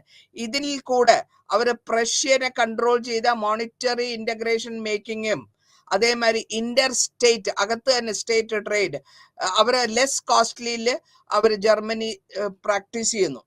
ഈ പ്രാക്ടീസ് കാരണം ഈ ഫ്രീ മൂവ്മെന്റ്, അതായത് പല ഭാഗത്തു നിന്നും ഗുഡ്സ് ജർമ്മനിയുടെ അകത്ത് റെഡ്യൂസ്ഡ് പ്രൈസിൽ കമ്മോഡിറ്റീസിൽ വരികയും അതിൽ കൂടെ അവർക്ക് ഇൻവെസ്റ്റ്മെന്റിനുള്ള ഫെസിലിറ്റേഷൻ കിട്ടുകയും ചെയ്യുന്നു. ഈ കൺസ്ട്രക്ഷൻ, അതായത് റെയിൽവേസിന്റെ കൺസ്ട്രക്ഷൻ വളരെ ഇമ്പോർട്ടൻ്റ് ആയ പൊളിറ്റിക്കൽ ആൻഡ് ഇക്കണോമിക് ഇന്റഗ്രേഷൻ അവിടെ കൊണ്ടുവന്നു. ഇതിൽ കൂടെ അവരുടെ ട്രാൻസ്പോർട്ടേഷൻ മെത്തേഡ്സ് ഇംപ്രൂവ് ആവുന്നു. അപ്പോൾ ട്രാൻസ്പോർട്ടേഷൻ മെത്തേഡ്സ് ഇംപ്രൂവ് ആകുമ്പോൾ ജർമ്മൻ ഇൻഡസ്ട്രിയലൈസേഷൻ വലുതായിട്ട് വരികയാണ്. ഇതിൽ കോൺട്രാസ്റ്റ് എന്താന്ന് വെച്ചാൽ ബ്രിട്ടനിലും ഫ്രാൻസിലും കോട്ടൺ ഇൻഡസ്ട്രിയിലാണ് അവര് വളരെ പ്രാധാന്യം കൊടുത്തതെങ്കിൽ റെയിൽവേ കൺസ്ട്രക്ഷനും അതേമാതിരി എക്സ്പാൻഷൻ ഓഫ് ബാക്കിയുള്ള ഹെവി ഇൻഡസ്ട്രീസിലേക്കാണ് ഇവർ ഇമ്പോർട്ടൻസ് കൊടുത്തത്. 1840 മുതൽ റെയിൽവേ വളരെ കാര്യമായിട്ട് പോയി, നെറ്റ്വർക്ക് പ്രഷ്യൽ ചെയ്തു. അതിനുശേഷം ക്യാപിറ്റൽ ഇന്റൻസീവ് ആയിട്ടുള്ള നേച്ചർ കൊണ്ടുവച്ചു. സിഗ്നിഫിക്കൻ്റ് ആയിട്ടുള്ള ലിങ്കേജ്, അതായത് അയണും സ്റ്റീലിലും കോൾ ഇൻഡസ്ട്രീസിലാണ് ജർമ്മനി കോൺസെൻട്രേറ്റ് ചെയ്തെടുത്തത്. അപ്പൊ ജർമ്മൻ ക്യാപിറ്റൽ, അതായത് ജർമ്മൻ ബിസിനസ് മാനെ കൊണ്ട് ഇതിലേക്ക് ഏർപ്പിക്കുകയാണ്. പിന്നെ അനദർ സെക്ടർ എന്താ വെച്ചാല് ഇവിടെ എക്കണോമിയില് ഇവരുടെ റെയിൽവേ കൺസ്ട്രക്ഷൻ, ബാങ്കിങ്ങും, ബാങ്ക് വളരെ കാര്യമായിട്ട് ജർമ്മനീനെ സപ്പോർട്ട് ചെയ്തിട്ടുണ്ട്. അവരുടെ റെയിൽവേസിന് ആവശ്യമുള്ള സഹായ സഹകരണങ്ങൾ ചെയ്തത് ബാങ്കാണ്. അപ്പൊ ബാങ്കിന്റെ ഹെൽപ്പോടുകൂടി റെയിൽവേസും ടെക്നോളജിയും ഓർഗനൈസേഷണൽ ടാലന്റും വരെയും പ്രൊഡക്റ്റീവ് ആയിട്ടുള്ള അനദർ ഫാക്ട് എന്ന് വെച്ചാൽ അവരുടെ എഡ്യൂക്കേഷൻ സിസ്റ്റമാണ്. ജർമ്മൻ എഡ്യൂക്കേഷൻ സിസ്റ്റം സയന്റിഫിക് ആയിട്ടും ടെക്നിക്കൽ എഡ്യൂക്കേഷനിലും വേരിയസ് ലെവലില് വളരെ ക്വാളിഫൈഡ് ആയിട്ടുള്ള ഇൻഡിവിജ്വൽസിനെ കൊണ്ടുവരികയും അവരെ കൊണ്ട് അഡ്വാൻസ്ഡ് ഇൻഡസ്ട്രീസ് ഉണ്ടാക്കിപ്പിക്കുകയും ഈ 1870 യൂണിഫിക്കേഷൻ നടക്കുന്നതിന് മുമ്പ് തന്നെ ഈ ജർമ്മൻ ഇൻഡസ്ട്രിയലൈസേഷൻ വളരെ സ്ട്രോങ് ആയിട്ട് വരുന്നു. എക്കണോമിക് പ്രോസ്പെറിറ്റി അവര് പോപ്പുലേഷൻ ഇൻക്രീസ് ചെയ്യുന്നു. 25 മില്യൺ ഉണ്ടായിരുന്നത് 1800 40 മില്യൺ ആയിട്ട് മാറുന്നു.